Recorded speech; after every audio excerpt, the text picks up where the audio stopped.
Assalamualaikum warahmatullahi wabarakatuh.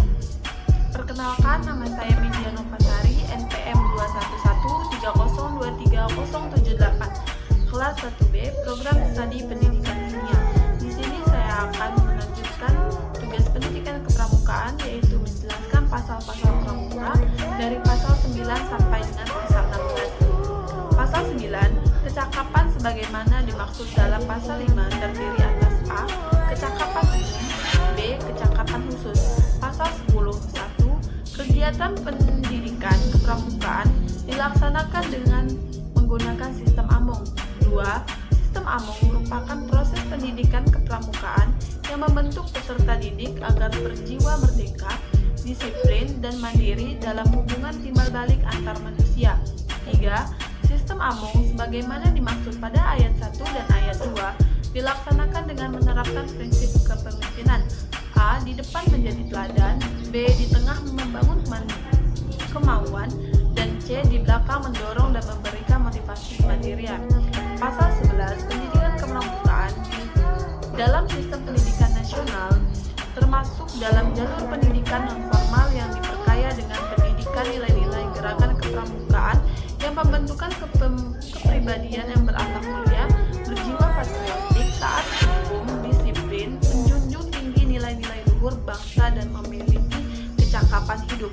Pasal 12, jenjang pendidikan kepramukaan terdiri atas jenjang pendidikan A. Siaga, B. Penggalang, C. Penegak, dan D. Pendega. Pasal 13, 1. Setiap warga negara Indonesia yang berusia 7 sampai dengan 25 tahun berhak ikut serta sebagai peserta didik dalam pendidikan kepramukaan. 2. Peserta didik sebagaimana dimaksud pada ayat 1 terdiri atas A. Pramuka siaga, B. Pramuka penggalang, C.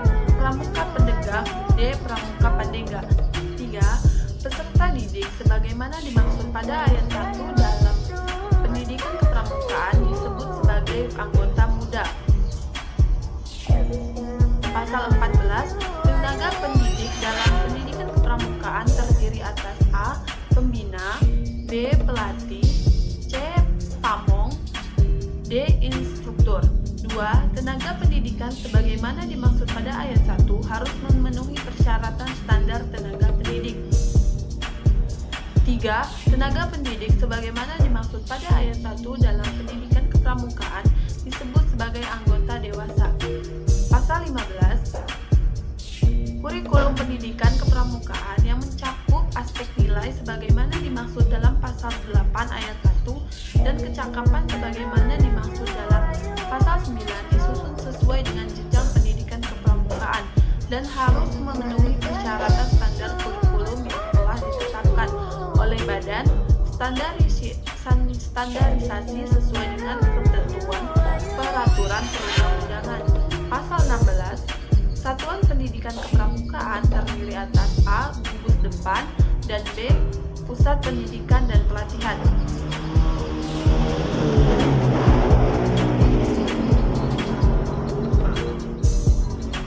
Cukup sekian yang bisa